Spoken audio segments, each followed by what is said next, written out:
Arnold Hills was a big amateur sportsman. He went to Harrow, one of the British public schools. He went to Oxford University and he played football for Oxford University in first FA Cup final. He had a couple of running records at the time, the 1 mile and the 3 mile. But the key word, amateur sportsman. He played for enjoyment and not for money. Okay? So he became the managing director of Thames Ironworks. So if we look at the east end of London, very much Docklands area.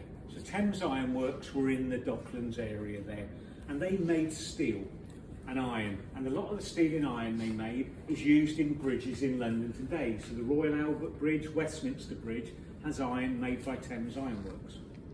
They also made a lot of boats for the Royal Navy, and they built the first ever iron-hulled warship. So before they were all wooden, they actually coated it in iron. And the first boat they built was called HMS Warrior. And HMS Warrior is still around today down in Portsmouth Dockyard. You can see it if you go down there, right?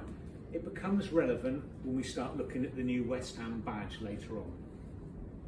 So, Arnold Hills, Managing Director of Thames Ironworks, believed sport was a big community attraction. He was very philanthropic. He actually moved his family into Canning Town, into the local area, to live amongst the workforce. He introduced the 5-day working week, the 8-hour working day. In 1895, one of his guys, his foreman, came up and said, "Can we start a football team?" And he said, "Brilliant, love football, we'll do that." And so they put together Thames Ironworks Football Club. And they started playing, and they were all members of Thames Ironworks workforce. And the workforce used to come and watch them play. They started off at a place called Hermit Road, down the bottom of our little map here, which was in Canning Town. They played there for a season, and they moved up to Browning Road, up in the top right hand, which is in East Ham. They didn't really like it there, didn't get on very well there, it was too far away from the area for supporters to actually travel. So they moved from there to the Memorial Ground back in Canning Town.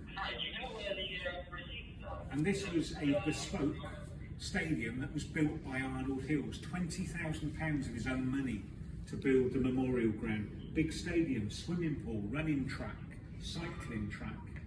It was capable of holding an FA Cup final, but it never did. And they started playing there, and the team started to get quite good.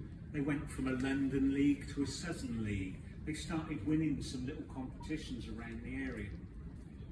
But come 1900, football was going professional. And so the team went to Arnold Hills and said, "We need to turn professional." And this totally conflicted with his amateur sports status. So what he said was, "Okay, I accept we need to do that, and football's now a big part of the community." He said, "Well, what I'll do, we'll set up a new organisation, and I'll be the managing director, we'll set it all up." But he said, "I'm not going to run it for you." He said, "We'll get all the infrastructure in place." He said, "You can play at the Memorial Ground free of charge." He said, "But you can't have the name Thames Ironworks, because that belongs to me, and I want that to remain amateur." So overnight, in 1900, Thames Ironworks withdrew from the Southern League and were replaced by West Ham United Football Club. So when you go back to our history, we've got two key dates. 1895, when Thames Ironworks were formed, and 1900, when West Ham came into being. They played at the Memorial Ground till 1904. Arnold Hills' money was running out, his interest in football was waning. He said, "You've got to find a new ground." So the new club looked around and they found a piece of land in Upton Park.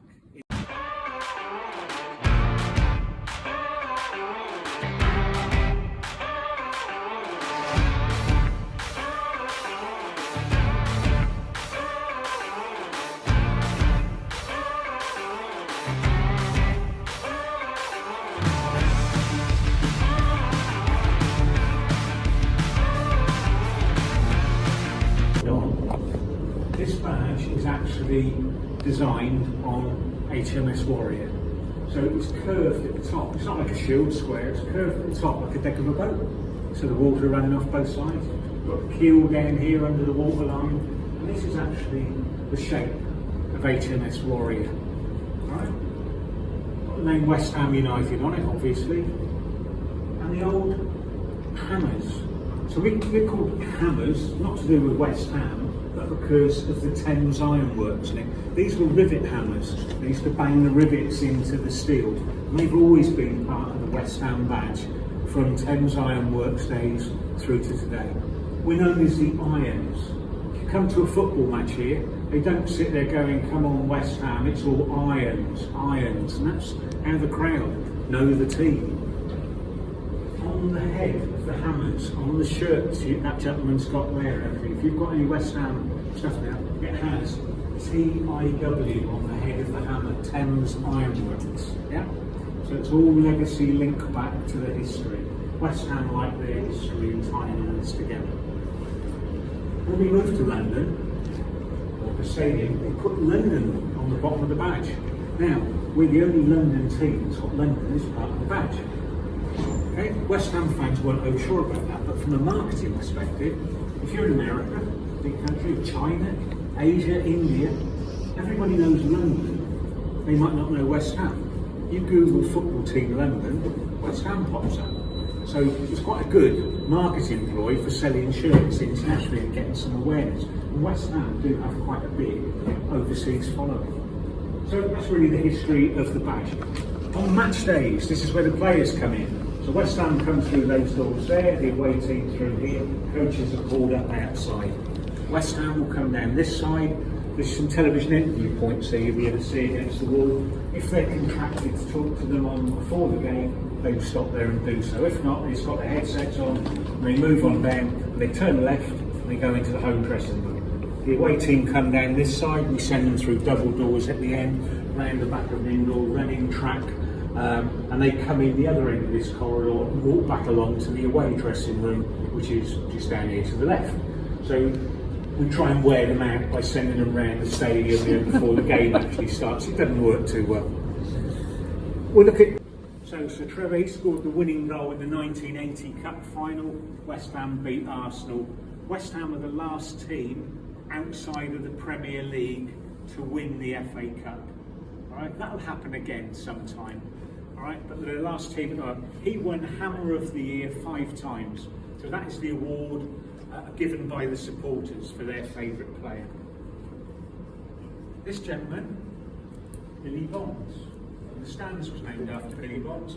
You can see Billy's got a badge with a castle on it there. That was in the Fairy Tale Princess days with a little turret on it. Billy played for West Ham 799 games.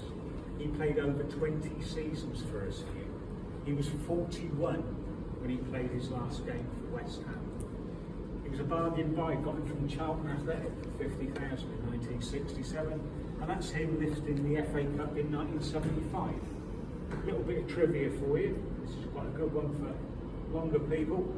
The last all-English team to win the FA Cup was West Ham in 1975. Not a Welshman, a Scotsman, an Irishman, pure English team throughout. That will never happen again due to the international nature of football. So they're the last English team or total English team to win the FA Cup. And this is Sir Bobby Moore. So normally most people, if you say name one West Ham player, Bobby Moore will be the name that comes to the top of the list. England captain at the age of 23. He won the FA Cup with West Ham in 64, European Cup Winners' Cup with West Ham in 65. Of course, West Ham won the World Cup in 1966.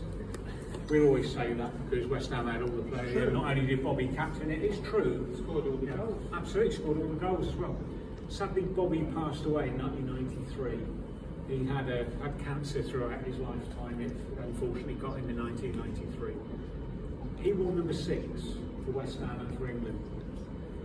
West Ham in 2008 retired the number 6. Nobody from West Ham will ever wear number 6 again. But as a mark of respect, when you go in the changing rooms, you'll find a number 6 shirt hanging on the wall. Bobby Moore's nameplate up there as well. Nice touch this year. They've done the same with Mark Noble. They haven't officially retired his shirt, but he always wore 16. So next to Bobby Moore is Mark Noble's plaque with the 16 shirt from last year. And he played 550 games for West Ham. And again, I doubt we see another player in my lifetime play 500 games for one club. A lot of players have played 500 games, but they'll have transferred between Liverpool, Chelsea, Man United and everybody else. develop their profile.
And listen to it echo round. You ready?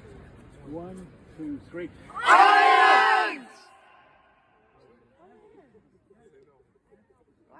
You think 60,000? What, we've got 20 of us here, 24? You get 60,000 doing that. You can generate quite a bit of noise. Sorry. It's quite good, isn't it?